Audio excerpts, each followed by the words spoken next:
Hello दोस्तों, नमस्ते and welcome back to play maker. आज की इस वीडियो में हम लोग दो टॉपिक पे डिस्कस करने वाले हैं। पहली टॉपिक है regarding AFC under 17 women's championship कि भाई क्या स्केड्यूल है वुमेन्स चैंपियनशिप का, एंड ऑल्सो भाई कौन सी स्क्वाड जा रही है to play this championship, and हमारे सामने कौन से टीम्स है।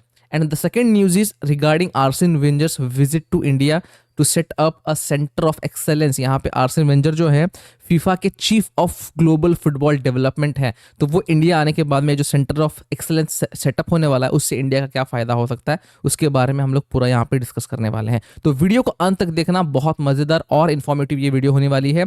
अगर आपको ये वीडियो पसंद आए तो don't forget to like, subscribe and share. तो पहली बात करते हैं regarding the Indians women's football under 17 जो कि सितंबर 19 को अपना फर्स्ट मैच खेलेगी against South Korea.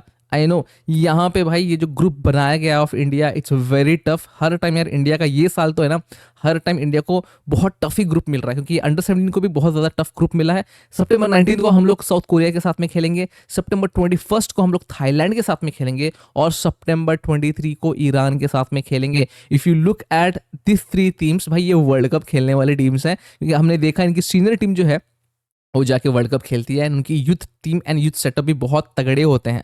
I know we had a good camp. ये जो अंडर 17 की वुमेन्स एशिया कप की जो स्क्वाड थी उनको एक अच्छा कैंप मिला था, बट अगेन यहाँ पे उनको एक्सपोजर टूर्स नहीं मिले, ना ही फ्रेंडलीज मिले, and that is very bad to be honest यार।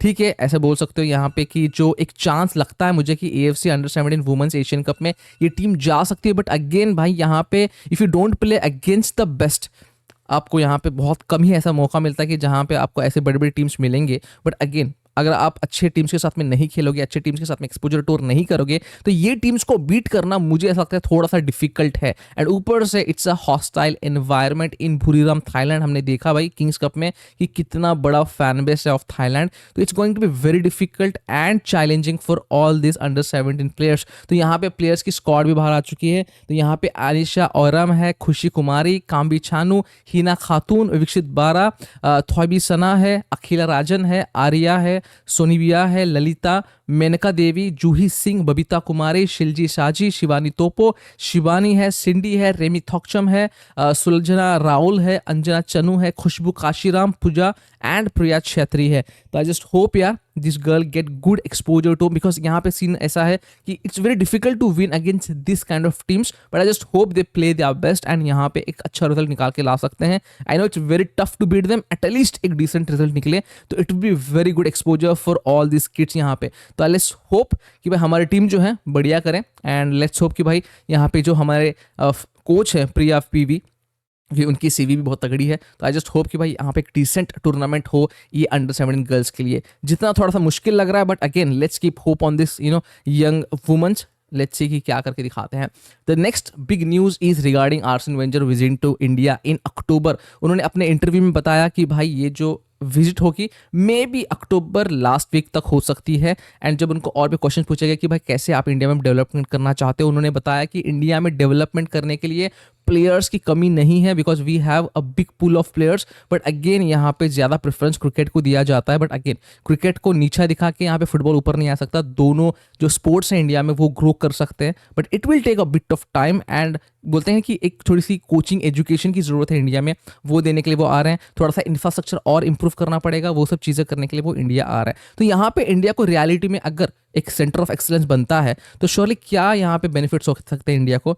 मेरे हिसाब से यार अगर प्लेयर डेवलपमेंट की बात करो, श्योरली जो कोचेज है फीफा के पास में जो वो लेंड करेंगे इंडिया को, बहुत ही बढ़िया and top tier coaching and training program lend कर सकते हैं। ऊपर से टैलेंट आईडी की कमी है इंडिया में। टैलेंट आईडी क्या होता है? Talent identification at the young age. तो भाई ये चीज़ की कमी है क्योंकि हमारे पास प्रॉपर स्काउट्स नहीं है। तो ये जो सेंटर ऑफ एक्सेलेंस बनेगा, ये जो अकेडमी है, they can assist in scouting and identifying promising young players across India. तो उससे क्या होता है मालूम है, जो रियल टैलेंट होता है it will be not overlooked. तो it is very important. And जब हम लोग कोच एजुकेशन की बात करते हैं, वी नो कि भाई इंडिया में coach education is lacking, because जो लाइसेंसेस है या फिर ट्रेनर्स हैं वो उतने हाई फैसिलिटेटेड नहीं है। तो यहाँ पे फैसिलिटी डेवलपमेंट जब हो जाएगी तो surely there will be lot of state of art football facilities in that centre of excellence. तो एक बहुत बढ़िया है जो मेथडोलॉजीज है एंड ऊपर से टैक्टिक्स है, उसमें भी थोड़ा सा बदलाव आएगा श्योरली। एंड इंफ्रास्ट्रक्चर इंप्रूव तो होगा भाई, सेंटर ऑफ एक्सेलेंस बन रहा है तो वहाँ पे इंफ्रास्ट्रक्चर तो बढ़िया होगा, state of art football facilities होंगे,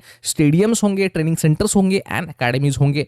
ग्रास रूट इनिशिएटिव बहुत ज़्यादा इंपॉर्टेंट है। तो यहाँ पे सेंटर ऑफ एक्सलेंस बनेगा तो ग्रास रूट इनिशिएटिव आएंगे ज़रूर, क्योंकि यहाँ पे जो अकेडमीज होंगे वो अपने प्लेयर्स को लेंड करेंगे because to go and try it out. तो बहुत श्योरली यहाँ पे आप बोल सकते हैं कि स्कूल्स भी इन्वॉल्व हो सकते हैं, बहुत सारे अकेडमीज भी इन्वॉल्व हो सकते हैं। एंड ऊपर से technical and tactical knowledge, I know कि हमारे जो कोचेज हैं कुछ इंडिया में उनके पास उतनी बेहतर नहीं है। तो श्योरली यहाँ पे जो फीफा के कोचेज आएंगे वो अपनी एक्सपर्टाइज इनके साथ में शेयर करेंगे, and surely it will be helping all our coaches to formulate strategies for the development of football at all the levels। तो एक बढ़िया हो रहा है। ऊपर से स्पोर्ट्स मेडिसिन पे बात होगी, स्पोर्ट्स न्यूट्रिशन पे बात होगी, क्योंकि हेल्थ एंड फिटनेस भाई इसमें बहुत ज़्यादा इंपॉर्टेंट होता है। The physical wellbeing of the player and the coach is very important, you know it contributes a lot in football. And ऊपर से न्यूट्रिशन की जो गाइडेंस होती है बहुत इंपॉर्टेंट होती है एट द यंगर एज, जो कि हमारे प्लेयर्स को प्रॉपर नहीं दी जाती। अभी तो फिलहाल अंडर 17 के मैचेस हो रहे हैं इसलिए दिए जा रही है, बट अगेन आप देखोगे ओवरऑल की अगर बात करोगे तो भाई थोड़ी सी डिफिकल्ट है। तो I know that, and competition में एनहांसमेंट आएगा, क्योंकि यहाँ पे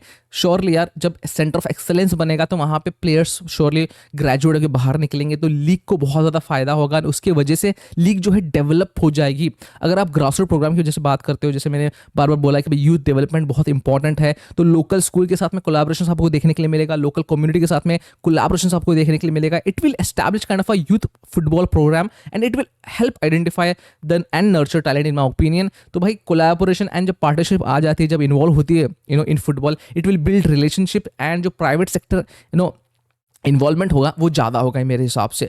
तो यार एक जो चीज़ है यहाँ पे फीफा जब भी इन्वॉल्व होता है तो मार्केटिंग एंड प्रमोशन बहुत बढ़िया होता है, क्योंकि फीफा की जो एकेडमी है that can really help promote Indian football domestically and internationally. यार it will attract more fans, sponsors and investment. तो भाई ये आई जस्ट होप जो यहाँ पे फीफा रिसोर्सेज लेके आएगा एंड जो सपोर्ट उनको मिलना चाहिए इंडिया से वो मिलना चाहिए यार, क्योंकि जब तक सपोर्ट नहीं रहेगा, लोकल लोगों का सपोर्ट नहीं रहेगा या फिर लोकल अथॉरिटीज़ का सपोर्ट नहीं रहेगा, तब तक फीफा भी कुछ नहीं कर पाएगा इंडिया। तो इन माय ओपिनियन अगर यहाँ पे प्रॉपर सपोर्ट दिया जाए, जो भी स्टेक होल्डर्स इन्वॉल्व हैं वो रियलाइज करे कि भाई हमारे इंडियन फुटबॉल में बहुत ज़्यादा पोटेंशियल है, तो श्योरली जो ख्वाब है ना हमारा कि भाई इंडियन फुटबॉल जो है जल्द से जल्द वर्ल्ड कप खेलेगा, इंडियन फुटबॉल जो है टॉप कॉन्टिनेंटल परफॉर्मेंस देगा।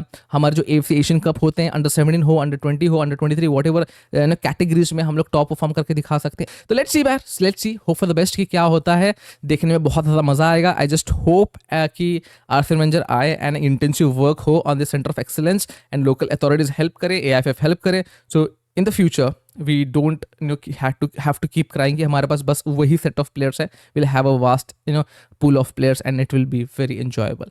तो that's it from my side यार। आपको ये वीडियो कैसा लगा जरूर नीचे कमेंट सेक्शन में लिख के बता देना, आपके थॉट्स बहुत इंपॉर्टेंट होते हैं मेरे लिए। Don't forget to like, subscribe and share, ऐसे ही सपोर्ट करते रहना इंडियन फुटबॉल को। Until next time, जय हिंद एंड जय भारत।